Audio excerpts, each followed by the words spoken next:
하나님은 우리 곁에 계십니다. 변함없이 우리에게 은혜를 주시고 우리에게 필요한 말씀으로 우리의 영혼을 만지시고 회복시켜 주시는 주님을 만나시기를 바랍니다. 특별히 이번 한 주간 또 코로나로 또한 북극 한파라고 표현하더라고요. 그리고 경제 위기 등 여러 폭풍이 불지만 하나님의 안에 있으면 안전히 보호하시고 영원한 안식처 항구로 인도해 주실 줄 믿습니다. 한 목사님께서 한 작은 시골 마을에 부흥회 요청을 받으셨어요. 그래서 그 부흥회에 참석하러 가셨습니다. 근데 여러분 시골 마을이라 이렇게 환경이나 교회당 여건이 이렇게 썩 이렇게 아주 좋지는 않았던 것 같아요. 예보가 없었는데 갑자기 하늘에서 비가 내리기 시작합니다.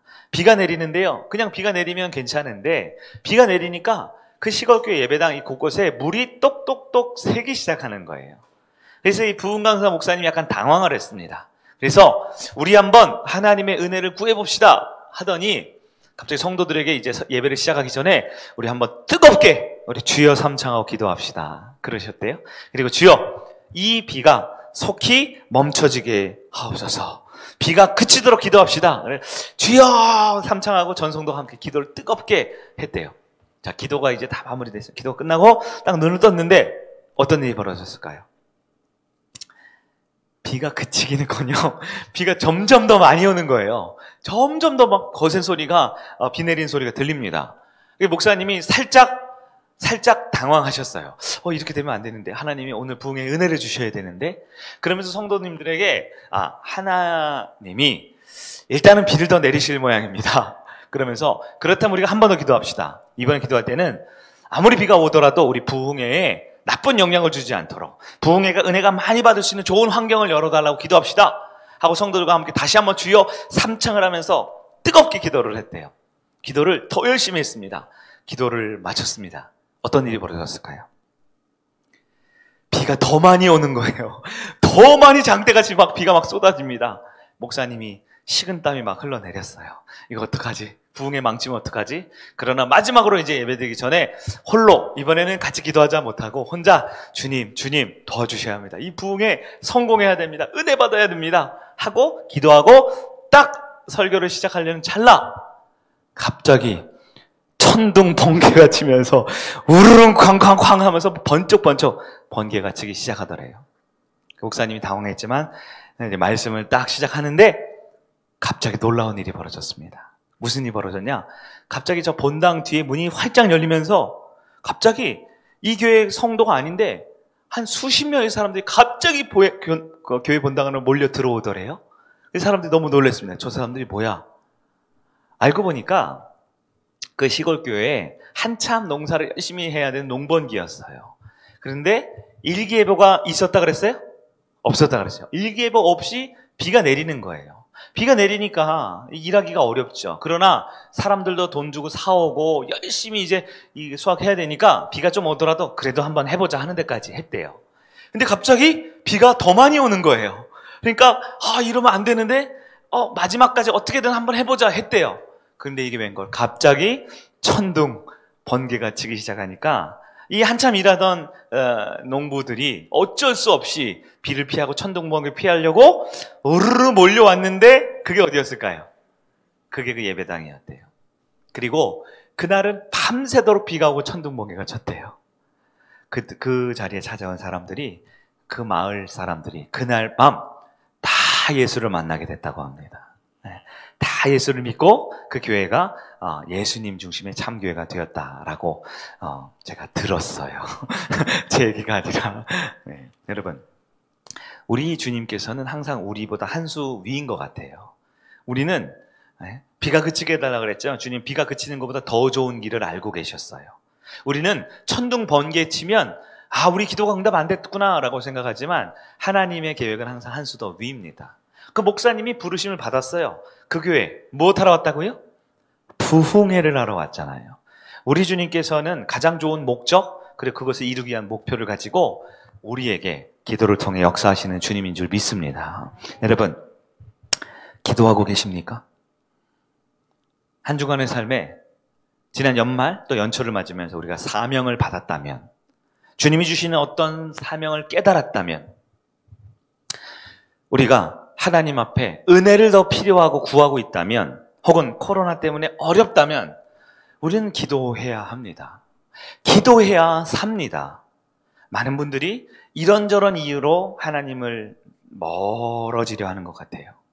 가장 기도가 필요하고 가장 은혜가 필요할 때에 내 인생에 비가 내리고 집에 물이 새고 때로는 번개가 쳐서 답답하고 두려운 그 순간 우리는 무엇보다 기도해야 합니다. 하나님은 기도하는 사람은 살려주십니다. 기도하는 백성, 주님을 바라보는 백성에게 은혜를 주시는 주님이 줄 믿으시길 바랍니다. 2021년 새해에는 우리 성일교회 성도들이 언제나 기도할 수 있는 성도가 되기를 바랍니다. 어떤 상황이든 주님 앞에 나올 수 있는 성도가 되길 바랍니다.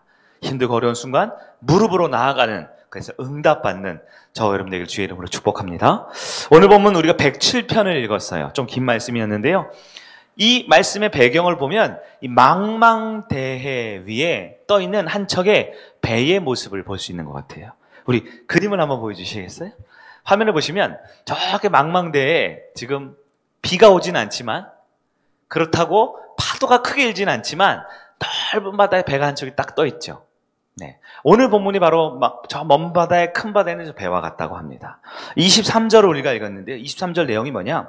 인생을 큰 바다에 띄어진 배다라고 설명하고 있어요.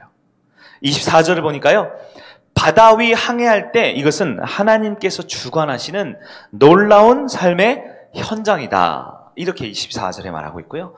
25절 보면요, 폭풍이 일어나요. 폭풍. 근데 그 폭풍을 누가 일으켜요? 25절을 한번 읽어볼까요? 107편 25절 시작. 여호와께서 명령하신즉 광풍이 일어나 바다 물결을 일으키는도다. 아멘. 누가 광풍을 일으켜요? 하나님께서 일으킵니다. 우리 다음 그림 한번 보실까요? 아까 그 잔잔한 바다에 어때요? 파도가 치고 배가 뒤집힐 것 같이 큰 바람이 일어나는 상황이 있다라는 거죠. 얼마나 이 파도가 위험합니까? 26절 보면요, 영혼이 완전히 무너져 녹아내릴 정도다라고 말해요. 아마 여러분 저런 파도 가운데 있으면, 저런 배를 타고 있으면 여러분 간담이 녹을 수밖에 없겠죠. 27절 보세요. 그 고통의 정도가 얼마라고 표현합니까? 바닥에 떼굴떼굴 구르고 있어요. 비틀거리고 있어요. 여러분 지각이 혼돈된다. 여러분 지각이 뭐예요? 지, 정, 의죠.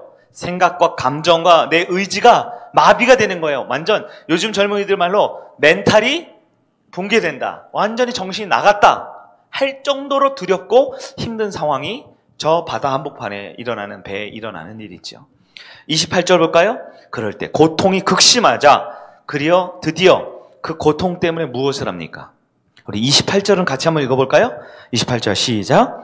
이에 그들이 그들의 고통 때문에 여호와께 부르짖음에 그가 그들의 고통에서 그들을 인도하여 내시고. 아멘. 그런데 여러분 기도했는데요, 부르짖었는데 무엇 때문에 기도했다고요? 고통 때문에. 이게 참 인생의 수수께끼예요. 인생이 참 아이러니한 일이에요. 우리는 오히려 은혜 받고 성령 충만하고 기분 좋을 때 하나님과 가까워질 것 같은데 우리는 그렇지 않은 거예요. 우리는 망망대해에 떠있는 배와 같은 우리의 인생은 고통이 극심해서 내 스스로는 아무것도 못할 때가 돼서야 그때 고통 때문에 기도하게 한다. 이 말을 좀 더 역으로 순차적으로 거꾸로 추적해보면 고통을 누가 주셨어요? 하나님이. 왜 주셨을까요? 기도하라고 우리에게 주시는 거예요. 고통 없이도 기도하면 얼마나 좋을까요? 그러나 웬걸요? 우리의 인생은 하나님을 간절히 부르짖어야 할 상황 앞에 우리는 기도하게 되는 거죠. 29절에 뭐라고 합니까? 그럴 때 하나님께서는 그 기도를 들으시고 광풍이 뭐예요?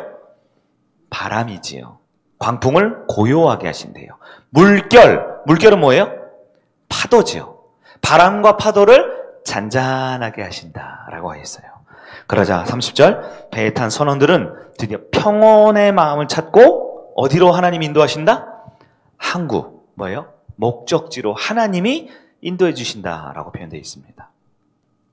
여러분 시편 107편에 있는 이 짤막한 말씀은요, 이 바다에 띄어진 이 배가 어떤 위기 가운데 어떤 도움으로 구원을 받는지를 설명하고 있는데요.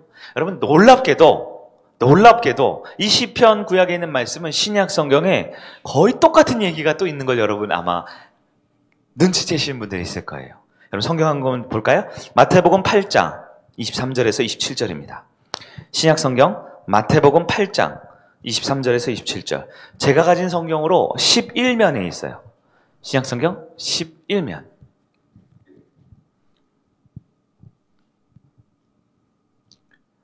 자, 23절부터 한번 읽어볼까요? 23절 시작. 배에 오르심에 제자들이 따랐더니. 네, 저거를 저렇게 하라는 얘기가 아니라 한 화면에 한 글자씩 나와야지 보이죠. 네, 하나씩 보여주세요. 2부 때는. 지금 우리 어르신들이 글씨가 안 보일 것 같아. 네, 자, 성경을 찾아보세요. 11면. 네, 신약성경 마태복음 11면. 네, 찾았죠? 다시 한번 23절 시작. 배에 오르심에 제자들이 따랐더니. 여러분 뭐예요? 성도의 인생이 예수님과 한 배에 타고 있는 그 배에 타고 있는 모습으로 설명하고 있는 거예요. 한 배를 타고 온 공동체의 삶이 우리 성도의 삶이라는 거죠. 24절입니다. 시작. 바다에 큰 놀이 일어나 배가 물결에 덮이게 되었으되 예수께서는 주무시는지라. 여러분, 큰 놀 뭐예요? 큰 놀이 뭐예요? 폭풍이 치고 있다라는 거죠. 배에 물이 차오를 정도래요. 근데 여러분 여기서 예수님은 뭐하고 계셔요? 왜 예수님이 주무실까요? 네, 피곤하셔서. 간밤에 늦잠을 주무셔서. 네. 예수님이 이렇게 사람이 다 죽어나갈 정도로 배가 뒤집힐 정도인데 주무시고 계신다. 이걸 우리 영적으로 이해할 수 있어야죠. 예수님은 지금 큰 풍랑, 파도 이런 어려움과 예수님이 상관이 있어요? 없어요? 상관이 없다는 뜻이에요. 세상에 무슨 일이 일어나도 예수님은 상관이 없습니다. 왜 상관이 없을까요? 예수님은 그 세상의 모든 문제와 상황을 주관하시는 분이기 때문이라는 뜻이지요. 예수님은 파다와 바람을 잠잠하게 하실 수 있는 전능한 분이다 라는 것을 표현해주는 이 이미지가 뭐예요? 세상 난리 나고 있는데 주무시고 계신다라고 표현하고 있는 거죠. 25절입니다. 시작.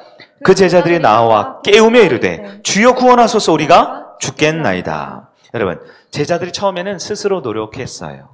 최선을 다해 노력했지요. 그러나 그 노력 끝에 아무것도 할 수 없는 것을 깨닫는 고통의 순간 누구를 찾아요?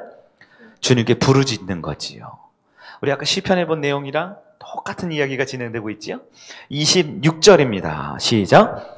예수께서 이르시되 어찌하여 무서워하느냐 믿음이 작은 자들아 하시고 곧 일어나사 바람과 바다를 꾸짖으시니 아주 잔잔하게 되거늘. 아멘. 예수님이 제자들을 뭐 하셨어요? 책망했죠. 네, 책망하셨어요. 왜 믿음이 없느냐? 여러분, 그들의 열심을 책망한 게 아니에요. 그들의 능력을 책망한 게 아닙니다. 무엇을 책망했다고요? 믿음을 책망했어요. 여러분, 믿음을 책망한 게 뭡니까? 믿음을 책망한 게 뭐예요? 얘들아, 왜 이제서 나를 찾니? 내가 처음부터 여기 있었잖아. 너희와 함께 한 배에 타고 있는 내가 있는데 왜 이제서 죽을랑 말랑 하니까 이제 나를 찾는 거야? 왜 이제야 기도를 하니? 가장 먼저 나를 부르짖고 기도했어야지. 내가 너희와 함께 하고 있는 걸 모르고 있니? 여러분, 어쩌면 신앙생활하고 있는 우리를 향한 주님의 책망이 아닐까요? 살아계신 하나님께서는 예배 안에 모인 우리와 함께 하십니다. 그런데 여전히 우리는 주님과 함께 있음에도 세상 염려와 걱정 속에 살지요. 두려움과 가난함과 고통 속에 신음하지요. 우리 주님이 여러분에게 능력을 책망합니까? 여러분의 열심을 책망합니까? 아니요. 지금도 믿음을 책망하세요. 왜? 예수와 함께하고 있음에도 그 예수를 못 느끼고 살잖아요. 마지막 27절이요. 시작. 배에 탄 이들이 놀랍게 여기며 27절 시작. 그 사람들이 놀랍게 여기 이르되 이가 어떤 사람이기에 바람과 바다도 순종하는가 하더라. 여러분, 바람과 바다. 뭐예요? 아까 광풍과 물결이죠. 시편에 있는 똑같은 것을 잠잠하게 했어요. 근데 26절에 보면 아주 잔잔하게 했대요. 아주 잔잔하게 뭐예요? 여러분, 깊은 큰 바다도요, 바람 한 점 없고 아주 평온할 때는요, 마치 호수처럼 바다 한 번 이렇게 잔잔하게 물결이 없을 때, 그럴 때 한번 보신 적 있으세요? 네. 그것처럼 그 방금까지도 배를 삼킬 만큼 높은 파도가 아주 잠잠하게 됐다. 이거 뭐예요? 절대적인 주님의 능력과 절대적인 은혜를 말하는 것입니다. 그냥 조금 괜찮아지고 조금 숨 쉴만하고 조금 나아질 만한 게 아니죠. 아주 잠잠하게 하시는 예수님을 말하고 있는 겁니다. 여러분, 제가 지금 두 구절을 비교해 봤어요. 신약 성경과 구약 성경. 그런데요, 이 두 구절 외에도 성경은 가득해요. 무엇으로 가득해요? 우리 인생은 폭풍 가운데 한 바다에 있는 배를 타고 있는 공동체의 모습으로 우리 교회를 보여주고 있어요. 성경은 교회를 한 몸으로 표현하기도 하고요. 교회를 여러 가지 이미지가 있는데요. 그 중에 하나가 공동체가 모인 한 배로 표현하고 있다라는 거예요. 우리는 예수님이 세우신 이 교회 공동체의 목적은 결국 주님의 은혜로, 주님의 도우심으로 한국까지 가는 거예요. 최종 목적지까지 가는 겁니다. 영원한 아버지의 안식처, 천국까지 우리의 이 성회로는 가야 합니다. 근데 그 가는 과정 가운데 고난이 있어요. 고통이 있어요. 그럴 때 우리에게 유일한 무기가 뭡니까? 네, 주님을 의지하는 것이지요. 2021년 성도의 삶은 여전히 망망대해와 같습니다. 새해가 됐어요. 새해 복 많이 받으세요. 인사 소리를 작년만큼 못 들은 것 같아요. 메리 크리스마스, 해피 뉴 이어. 올해는 그런 축하 인사와 격려 인사가 많이 줄어든 것 같아요. 물론 5명 이상 모이지 못하는 기준도 있지만 왜 그렇습니까? 여전히 코로나 같은 큰 파도가 우리를 위협하고 있잖아요. 매일매일 수백 명의 사람들이 코로나에 걸리면서 우리의 삶도 건강에 대한 두려움으로 우리가 위협당하고 있지요. 또한 수많은 폭풍치는 매일매일 그런 파도처럼 우리 앞에 삶에 많은 문제들이 여전히 우리에게 다가오고 있습니다. 또 언제 끝날지 모르는 이 두려운 상황처럼 배를 타고 가다 보면 아무리 멀리 보려 해도 이 수평선 너머는 보이지가 않게 돼 있거든요. 그 미지의 세계처럼 우리가 당장 한 달 후에, 2달 후에 어떤 일이 벌어질지 우리 모르는 그 배를 타고 가는 사람들과 같다라는 거예요. 그럴 때 여러분, 이럴 때 세상 사람들은 뭐를 찾을까요? 하나님을 모르는 세상 사람들은 이렇게 망망대해 가운데 한 배를 타고 있다 할 때 보통 뭐를 찾을까요? 세상 사람들이 가장 쉽게 줄 수 있는, 가장 목적지를 향해 갈 수 있을 것처럼 알려주는 것이 뭐냐? 대표적인 것이 바로 지도입니다. 지도. 여러분, 지도라는 것이 무엇일까요? 여러분, 화면을 보여주세요. 네. 여기 보면 이게 세계 지도거든요. 우리나라가 어딘지 보이세요? 우리나라가 왼쪽 제일 끝에 있어요. 원래 우리가 보던 지도랑 좀 다르죠? 이게 오래전에 만들어진 세계 지도인데요. 근데 여러분, 지도라는 것이 무엇이냐? 여러분, 지도라는 것은 세상의 방법을 의미합니다. 지도를 보면 저쪽이 미국이고 저쪽이 영국이고 저쪽이 아프리카고 보일 것 같지요? 저기 갈 수 있을 것 같지요? 그러나 지도라는 것은 사실 우리 손안에 들려있는 그림일 뿐이에요. 허상된 것일 뿐입니다. 이 지도가 무엇이에요? 지도는 세상 사람들이 가르쳐주는 행복과 성공과 건강과 안전이라는 방법입니다. 그래서 여러분 잘 아셔야 돼요. 지도는 우리에게 많은 거짓말을 하고 있습니다. 무슨 거짓말? 특별히 이 바다 한복판의 지도를 본다 하더라도 아무런 도움이 되지 않는 여러 이유에 첫째, 지도는요 정확하지가 않습니다. 여러분, 이 세상 가운데 정확한 지도란 없어요. 왜냐하면 여러분, 지구는 어떤 모양이에요? 지구는 둥글죠. 지도 그림 빼시고. 네. 지도는 둥글죠. 둥근 지도를 보통 여러분 지도로 표현할 때는 어디에 표현해요? 이 3차원 구면체를 보통 넓은 종이에다가 표현해내죠. 여러분, 이것이 가능한가요? 처음부터는 불가능한 일이에요.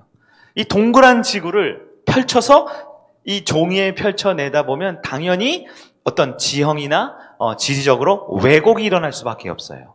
목사님, 세계지도 말고요. 그럼 여러분, 성남지도는 어떨까요? 우리가 살고 있는 성남지도. 여러분, 성남은 평평한가요? 성남도 둥글한가요? 성남도 결국은 둥그러고요. 심지어는 울퉁불퉁해요. 우리나라에 제일 이 언덕배기와 이 산골짜기가 많잖아요, 성남이. 그런데 성남 지도를 보세요. 그렇게 되어 있나요? 평평하게 되어 있죠. 여러분, 실제 성남과 아무리 정교한 성남 지도를 갖다 놔도 지도는 현실을 왜곡하게 되어 있어요. 마찬가지입니다. 이 세상에서 알려주는 방법은요, 그럴싸해요. 돈이 많으면 성공한다. 에?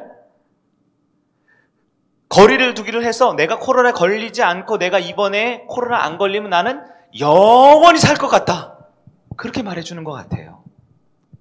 세상이 말해주는 기준과 방법대로 살면은 영원불멸할 것 같아요. 진짜 나만 행복할 것 같아요. 그러나 그렇지 않아요.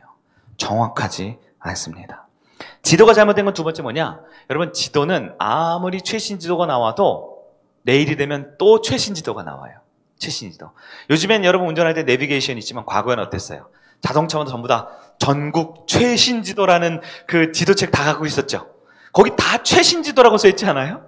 최신 지도. 그런데 요즘은 어때요? 네, 우리 성일교회를요, 이 네이버나 구글 같은 데서 인공사진으로 딱 찍어보고 도로망을 딱 찍어보면요, 지금 최근 버전을 보면 여러분 작년 여름 가을에 우리 교회 간판을 새로 했잖아요. 그게 가을이거든요. 여름이거든요. 근데 여러분 최신 지도로 보면 그 간판이 나와 있는 사진이 떠요. 그게 무슨 말일까요? 아무리 지도가 좋은 지도라도요, 1년이 지나면 지형이 또 바뀌어요. 도로가 새로 생기고요, 건물이 새로 지어지고요, 나라, 국가 경계선도 바뀌어지는 거예요. 여러분, 최신 지도란 없습니다. 이게 무엇을 말합니까? 세상에서가 알아쳐주는 좋은 길이 있어요. 이것이 진짜다고. 제가 청소년 때는 우리나라에서 많은 사람들이 최고의 직업으로 뭘 삼았냐? 선생님, 공무원을 삼았어요. 선생님, 공무원. 요즘 아이들은 어때요? 요즘 아이들은 TV 방송, 연예인, MC 뭐 이런 거를 원하죠. 그리고 최근의 아이들은 뭘 원한다고요? 건물주가 되고 싶다고 한다고 하잖아요. 여러분, 이 세상에 어른들의 가치관이 아이들에게 투영되잖아요. 마찬가지로 세상의 기준은 늘 어때요?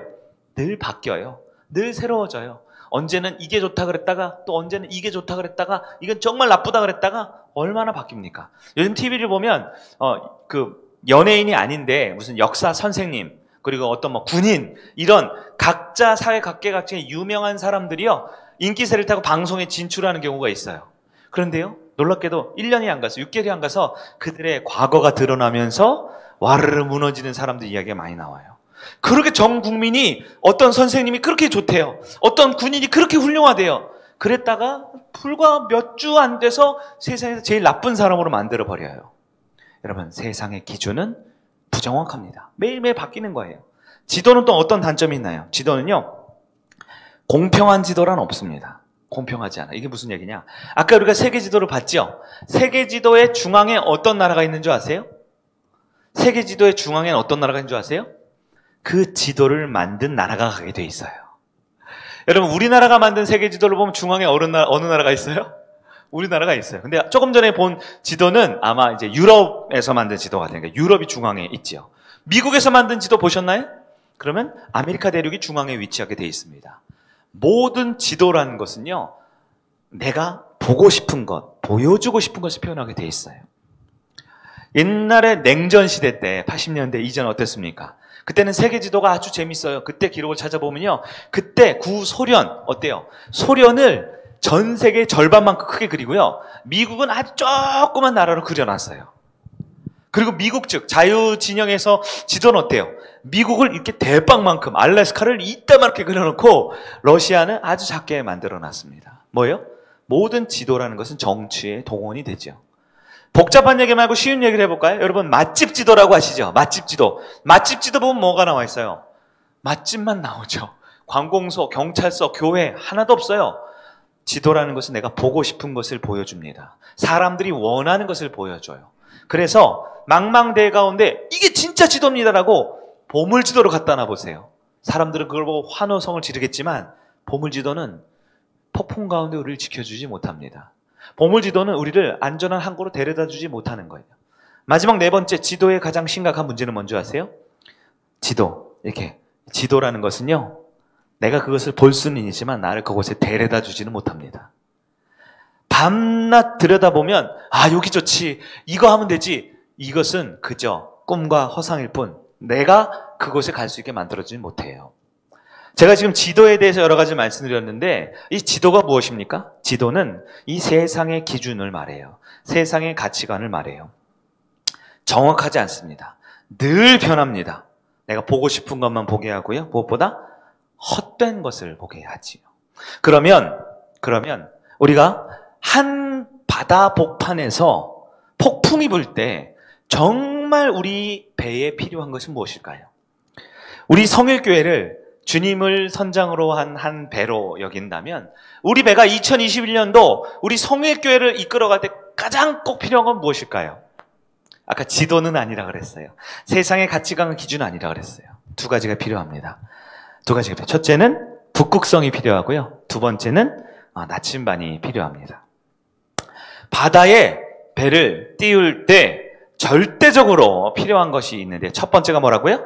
우리 같이 한번 읽어볼까요? 첫 번째, 북극성을 향해 방향을 맞추는 것이 필요합니다. 여러분, 모든 항해술의 준거점은 자북 뭔지 알아요? 영어로 폴스타 뭐예요? 네, 북극성이라는 겁니다. 밤하늘에 떠있는 북극성은요, 사시사철 24시간 언제나 북쪽을 향해 가게 되어 있어요.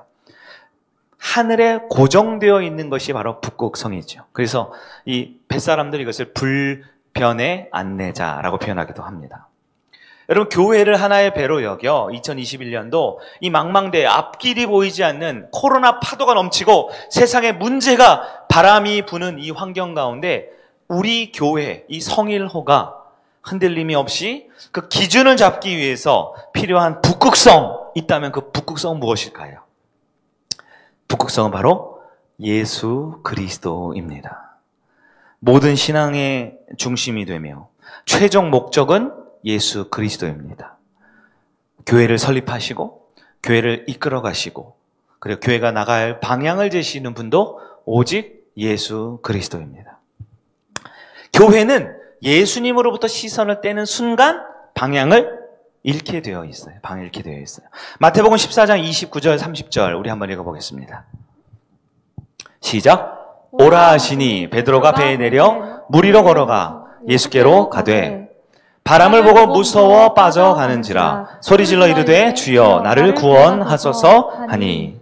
여러분, 이 말씀은 잘 아시죠? 베드로가 물 위를 걷겠다고 호기롭게 예수님께 요청합니다. 근데 예수님께서 오라고 그러죠. 베드로 뭐래요? 29절에 걸어서 누구에게 갔어요? 예수를 바라보면서 예수께 가고 있어요. 그랬더니 물 위를 걸었다 못 걸었다? 걸었죠. 근데 30절 보세요. 바람을 보고 무서워. 무엇을 봤어요? 바람 소리를 듣고 파도 소리를 들으니까요. 무서워서 시선이 어떻게 돼요? 예수를 바라보다가 무엇을 보기 시작해요? 주변에 무서운 환경을 보기 시작할 때 어떻게 돼요? 물에 빠지기 시작했다라는 거예요. 여러분, 교회도 마찬가지입니다. 예수가 아닌 다른 걸 바라보는 순간 교회는 타락하기 시작해요. 예수가 아닌 다른 걸 바라보는 순간 교회는 세속화되고 무너지기 시작합니다. 그래서 교회 가운데, 교회의 모습 가운데 예배가 가장 중요합니다. 왜요? 예배의 중심은 예수 그리스도를 만나는 시간이거든요. 예수 그리스도를 경험하는 시간이거든요. 이 예배당에 와서 지금 꽤 쌀쌀하죠? 너무 추우면 히터를 잠깐 켜셔도 될 것 같아요. 이 예배당에 와서 우리가 하나님을 만나는데요. 지금도 전국에는 많은 교회가 온라인 예배를 드리고 우리 교회도 이제 온라인 스트리밍 서비스를 하고 있는데요. 온라인 예배를 드리는 것을 통해서 예수님을 꼭 만나셔야 돼요. 그런데 사실 안타깝게도요. 우리가 모르겠어요. 댁에서 이 양복 입고 넥타이 딱 매고 머리 쫙 넘기고 바른 자세로 이 TV나 인터넷, 휴대폰이나 노트북을 통해서 예배를 드릴 수도 있어요. 저는 그게 가능하다고 봅니다. 그러나 실제로 여러분 해보셨잖아요.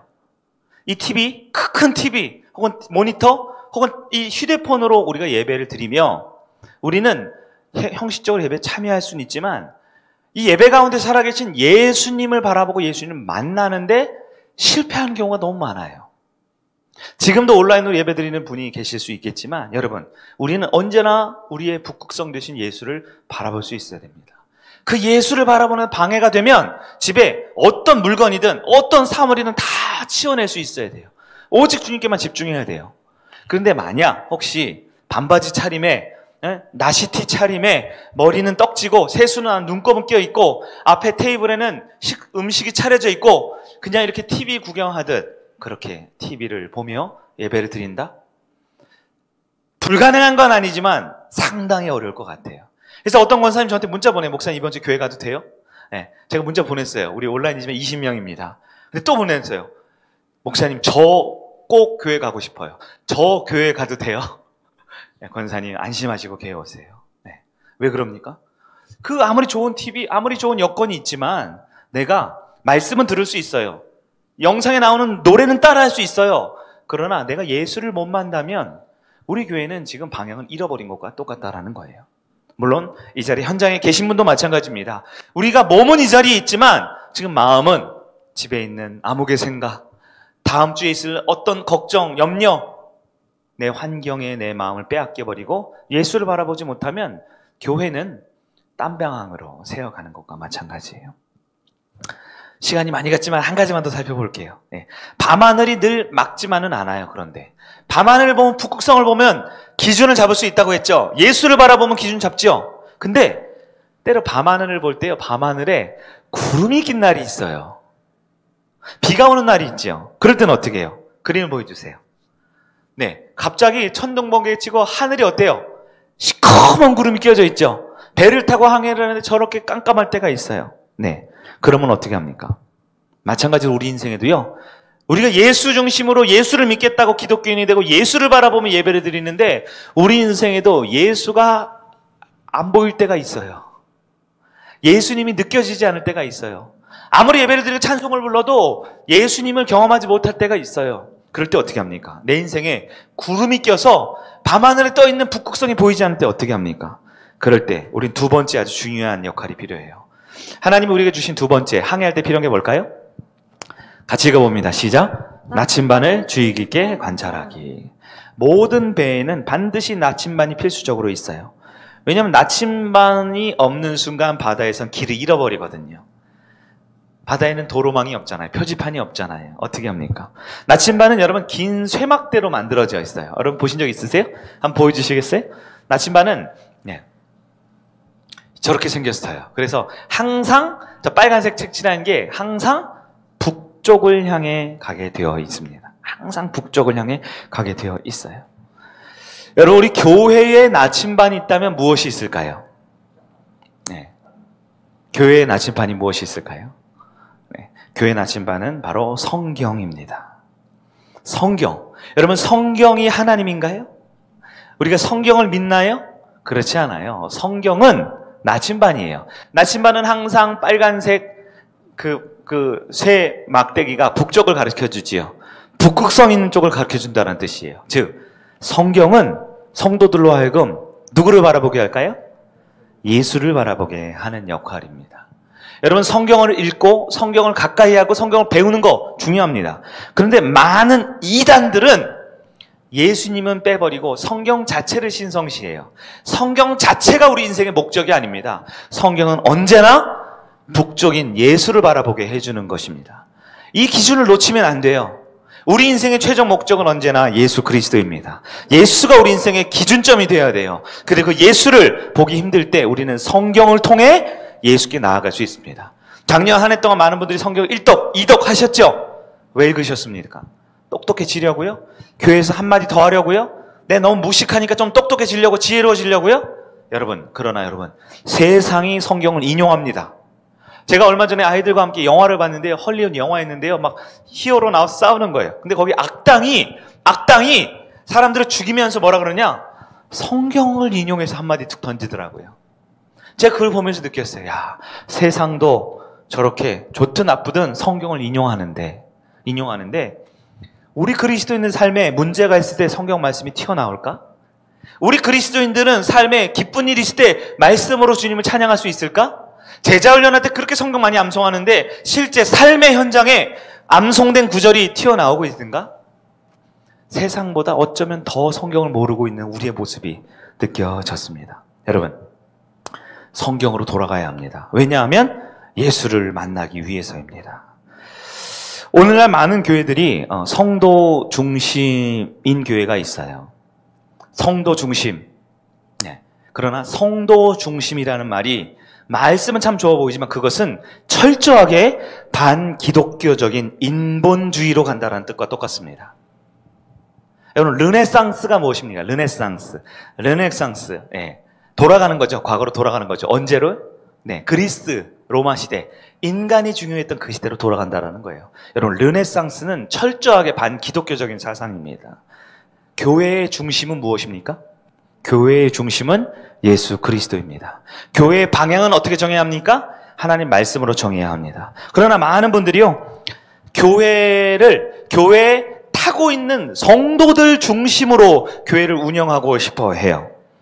배에 탄 성도가 원하는 것을 교회가 해줘야 된대요. 그래서 성도들의 기분 상하면 안 됩니다. 성도들의 비위 맞춰줘야 되고 기분 나쁜 말 하면 안 돼요. 그들의 감정 상하게 하면 안 돼요. 너무너무 좋은 말 같지요. 그러나 폭풍 칠 때 그런 것들은 아무런 의미가 없습니다.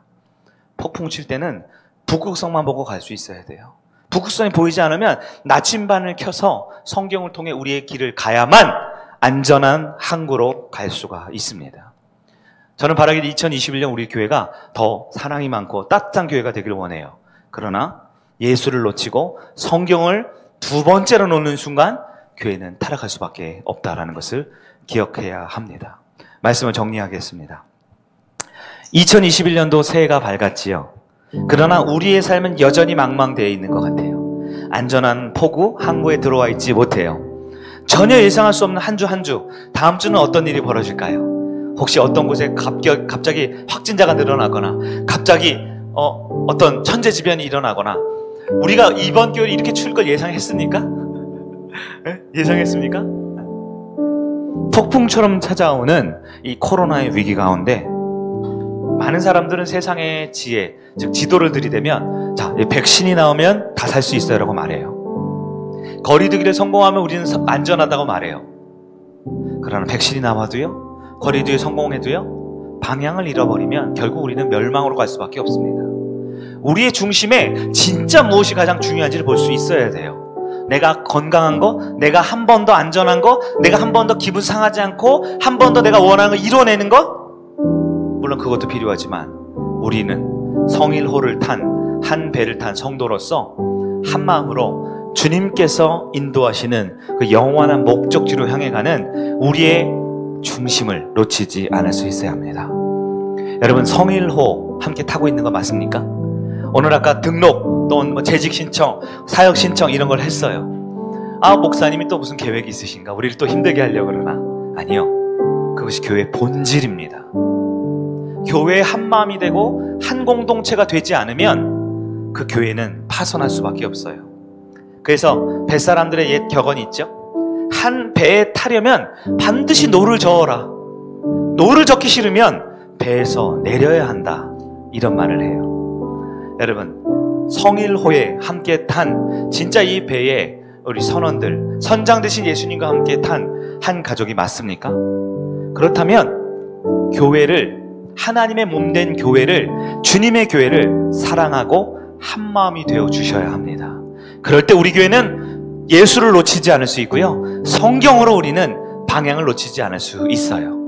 세상의 유행과 세상에 좋아 보이는 여러 가치들, 우리는 한 발은 거기 담고 있을지 모르지만 이 배에 탔다면 하나님의 인도하심을 따라 목적지까지 우리가 함께 노를 저어 꼭 주님의 영원한 나라에 들어가는 저와 여러분 되기를 주님의 이름으로 축복합니다. 아멘.